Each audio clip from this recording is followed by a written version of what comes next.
Israel's U.S.-backed genocidal ethnic cleansing of Palestinians in Gaza is reaching an unspeakable turning point. The Israeli government is deliberately starving millions of civilians, men, women, children, seniors, Palestinians who are on the brink of death, desperate for any scrap of sustenance, are being lured to so-called aid distribution sites administered by the so-called Gaza Humanitarian Foundation, which is headquartered here in the U.S., and then they are being summarily slaughtered by Israeli forces. More than 100 aid organizations warned today that mass starvation was spreading in Gaza, and aid workers are themselves among those suffering from the lack of adequate food. People are collapsing in the streets, according to the United Nations Humanitarian Agency. 4 children were among the 15 people who died from severe malnutrition in the last 24 hours, according to NBC News. As the crisis of humanity deepens, another Gaza Freedom Flotilla has set sail in the hopes of breaking Israel's blockade and bringing life-saving supplies to the besieged Gaza Strip. And Chris Smalls, American labor organizer, co-founder, and former president of the Amazon Labor Union, is among the peace activists who are on board the ship as we speak. And Chris is calling us from the Handala right now. Chris, thank you so much for joining us, man. I really, really appreciate it. I wanted to start by asking if you could just talk us through why you decided to join the Gaza Freedom Flotilla and what it could possibly feel like for you right now, sailing towards a place where a genocide is happening and you know that the forces that are carrying it out are going to try to stop you. Yeah, thank you for having me, and thank you for amplifying this important subject right now, which is Gaza. That's the main focus. And as a labor leader, as you mentioned, as a taxpaying U.S. citizen whose taxpaying dollars is going towards the slaughtering of nearly 500,000 people in less than 2 years, I can no longer be complicit, or participate in it. And as a labor leader, once again, I decided to join the Handala mission. Like many others, I was inspired by the Madeleine. I've known many of the activists that's on the Madeleine. Greta Thunberg is a comrade of mine. Yasmin is a comrade of mine. Diago is a comrade of mine. I've met over the past years of my travels. And for me, I already signed up months ago, and I knew I was ready to go out there and try to make a difference in any way possible. Even putting my life on the line right now as we speak.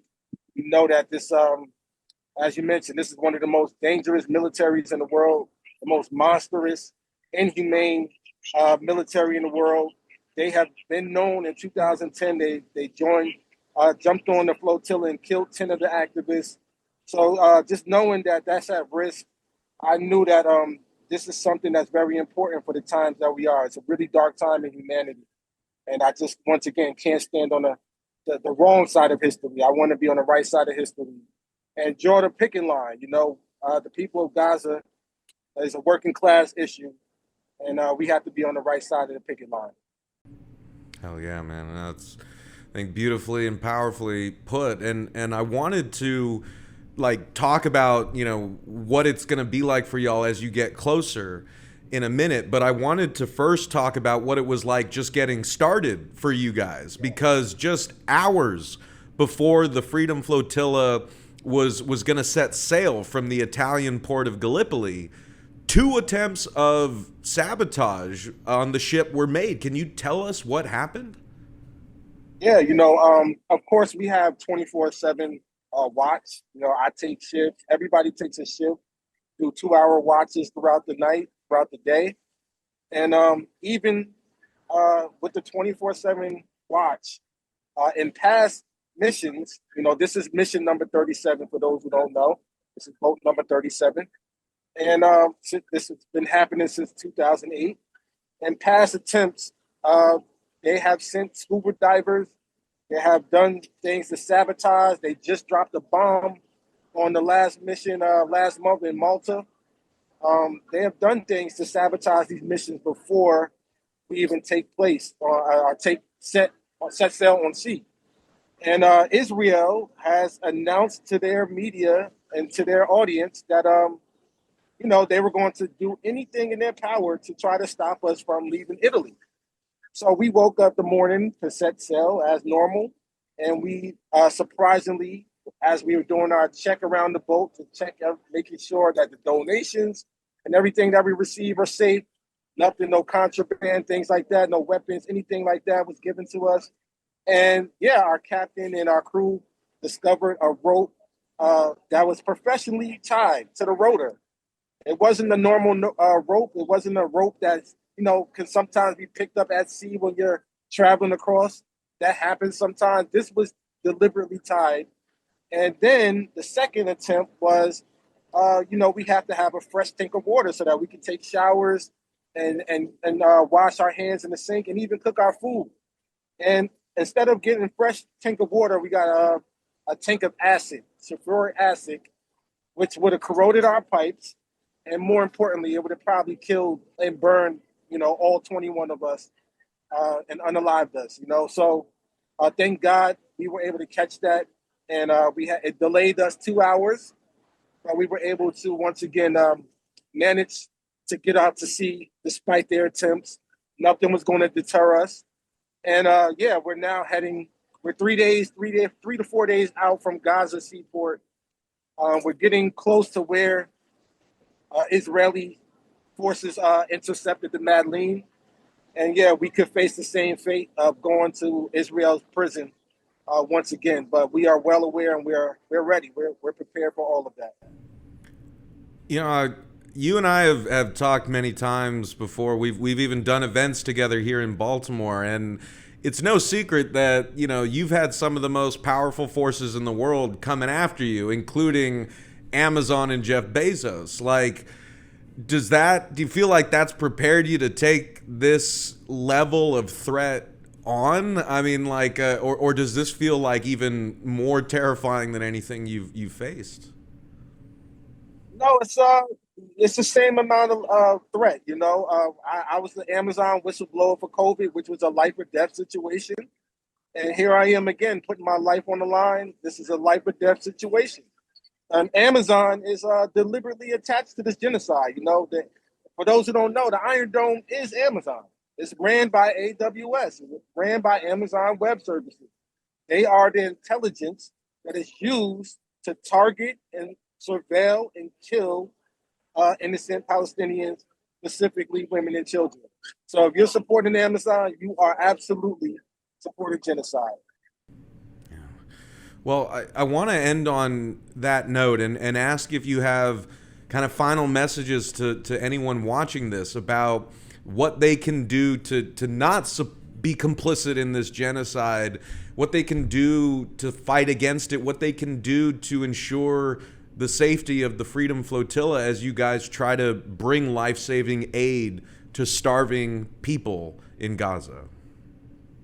Yeah, well, everybody should know that we have 21 passengers on board, all civilians, all activists, all volunteers.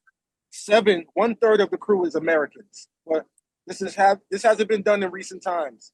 3 of us are New Yorkers, myself included. And for the U.S. citizens that are watching this, your tax-paying dollars are going towards this genocide, whether you like it or not. So you can either be complicit or participate. Or, once again, you can speak up and use anything in your power because we all have a role to play. And I encourage everybody to reach out to your U.S. representatives, whoever they may be, progressive or not, left or right, and try to amplify to keep all eyes on the Handala, because that's what's going to keep us safe as Americans, as volunteers on this mission. That anything can happen to us, that Israel has no jurisdiction on international waters. Everything that we're doing is legally deemed by the International Court of Justice last year, and they have no right to intercept us or kidnap us and take us to prison. We are not setting set for Israel. We're going to Palestine, and we need everybody to know the facts and the truth and use whatever platform you can to amplify that, to keep all eyes on us. And once again, raise hell and raise your voices, raise your social media platforms, share, tweet, whatever you can do to keep us safe. And hopefully we can have a safe passage and I can see you guys back at home.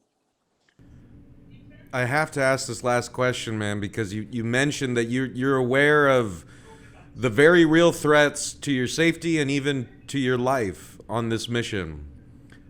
If this is your last mission, like, what do you want your message to the world to be with this mission?